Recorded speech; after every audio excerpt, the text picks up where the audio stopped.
Na anong pakiramdam? Well, thank you Lord, no, sa relief sa amin, but we're still want more. Siyempre, we know talaga coming to this game, kailangan namin maging positive every time. So, for us right now, never too high, never too low. Yung hungry, andun pa rin. And hopefully, ma-turn na rin namin yung series. In terms of aggressiveness, parang hindi lang ikaw yung naging aggressive, parang talagang lahat kayo. Ano sabi mo dun sa effort ng lahat ng... Well, it's credit syempre sa lahat ng players ng teams, not just yung mga naglalaro.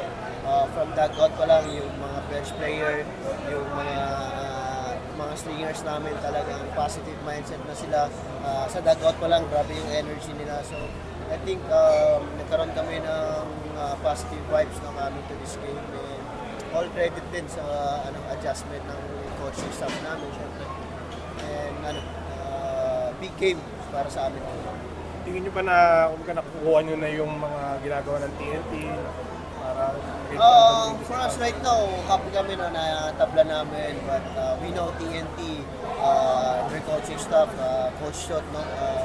Alam natin na battle of adjustment to. So we know mag-adjust sila kami sa next game. And hopefully kung anong work namin sa practice and ma-apply namin sa next game.